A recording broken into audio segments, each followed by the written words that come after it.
ఇప్పుడు మనం counting centre దగ్గర ఉన్నాము. ఇక్కడ భారీ ఎత్తున ఇక్కడ బీఆర్ఎస్కి సంబంధించిన కార్యకర్తలే కావచ్చు, కాంగ్రెస్ కార్యకర్తలు కూడా ఇక్కడ రావడం అనేది జరిగింది. కొంతమంది లీడర్లు కూడా ఇక్కడనే ఉన్నారు. అంటే ఒరావరిగా నడుస్తున్నది రెండు పార్టీల మధ్యలో.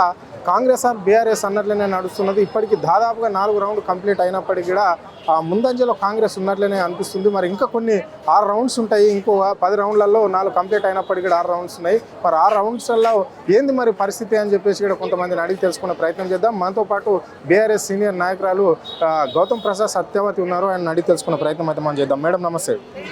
మేడం ఎట్లా నడుస్తుంది మరి కౌంటింగ్ ఏంది, కౌంటింగ్ పరిస్థితి ఏంటి? మరి ఇక్కడ ఆల్రెడీ 4 రౌండ్లు కంప్లీట్ అయినప్పటికీ కూడా అంచెలంచెలుగా చేతి దూసుకుపోతుంది. దీన్ని ఎట్లా చూస్తారు మీరు?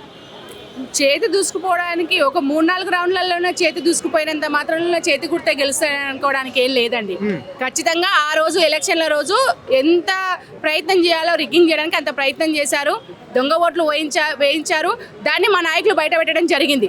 సో ఆ ఓట్లు ఇవాళ బయటపడితే అంటే ఆధిక్యం వస్తుండొచ్చు. ఇంకా చాలా రౌండ్లు ఉన్నాయి.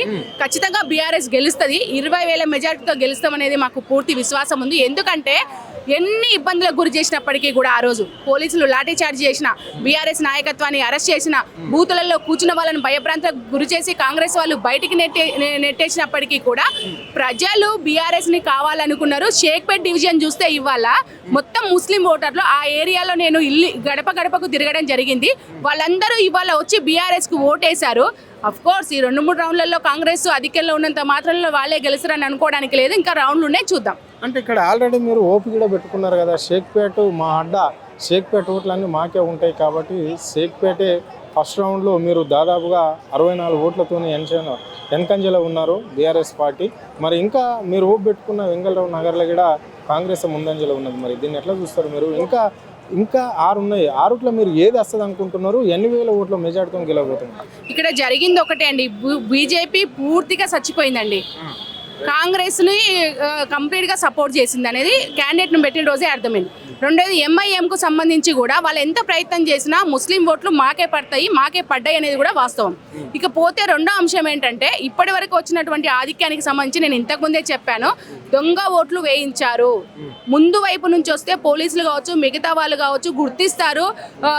వీళ్ళు దొంగ ఓట్లు, వీళ్ళ పేర్లు ఇక్కడ లేవు, వీళ్ళ ఫోటోలు ఇక్కడ లేవు అనేది గుర్తింపు వస్తుంది కాబట్టి ప్రశ్నిస్తారని చెప్పేసి వెనక నుంచి ఎగ్జిట్ నుంచి తీసుకొచ్చి వేయించారు. ప్రతి బూతులో దాదాపు 500 నుంచి 1000 ఓట్లు కాంగ్రెస్ వాళ్ళు దొంగ ఓట్లు వేయించారు. ఇది జగమెరిగిన సత్యము. లేకపోతే ఎప్పుడు జరగని ఎన్నికలలో అంత పోలీస్ ఫోర్స్ ఎందుకు ఉంటుంది, అంత లాఠీ చార్జీ ఎందుకు జరుగుతుంది, అన్ని అరెస్టులు ఎందుకు జరుగుతాయి? జనరల్ ఎలక్షన్స్ను కూడా మైమరిపించే వైపుగా జూబ్లీ హిల్స్ ఎలక్షన్స్ జరిగినాయి. ఎందుకు జరిగినాయి అని అంటే కాంగ్రెస్ పక్కాగా గెలిపే లక్ష్యంగా దొంగ ఓట్లు వేయించింది, అది స్పష్టం. ఆల్రెడీ ఇంత పోలీస్ ఫోర్స్ కూడా ఇక్కడ బూతుల దగ్గర భారీ ఎత్తున వాళ్ళు ఉండడం అనేది జరిగింది, గస్తీ చేయడం అనేది జరిగింది. ఏ విధంగా నడిచింది మరి రిక్కింగ్ అనేది ఎట్లా నడిచింది? ఎవరినన్నా మీ లీడర్లను కావచ్చు, మీ మీద కానీ మీ లీడర్ల మీద కానీ దాడులు కానీ కేసులు కానీ అయినాయి? అన్నాడు పాడి కౌశిక్ రెడ్డి గారిని అరెస్ట్ చేశారు. ఆ రోజే లాఠీ చార్జ్ చేశారు, అందరినీ కొట్టారు. అదేవిధంగా మొయిజ్ ఖాన్ని కూడా అంతే చేశారు. ప్లస్ కాంగ్రెస్ వాళ్ళు ఎవరు అరెస్ట్ కాలేదు, వాళ్ళ మీద లాఠీ చార్జీలు జరగలేదు. వాళ్ళెవరు కూడా చాలా బాజాప్తా బూతులలోకి పోయారు. బూతుల్లో ఉన్న బీఆర్ఎస్ ఎవరైతే ఏజెంట్లు ఉన్నారో వాళ్ళని బెదిరించి బయటికి పంపించారు. వన్ సైడ్ జరిగింది. ఇక్కడ జరుగుతుంది ఏంటంటే పోలీసు కూడా కంప్లీట్గా బీఆర్ఎస్ నాయకత్వాన్ని టార్గెట్ చేసింది తప్పితే అల్లరి చేస్తున్నటువంటి అప్రజాస్వామికంగా వ్యవహరిస్తున్నటువంటి కాంగ్రెస్ని ఎక్కడా కూడా అరెస్ట్ చేయలేదు. వాళ్ళ మీద ఏ ఒక్క నాయకుడి మీద లాఠీచార్జ్ జరగలేదు, ఏ ఒక్క కార్యకర్తను అరెస్ట్ చేయలేదు. అంటే దాన్ని బట్టి అర్థమవుతుంది కదా.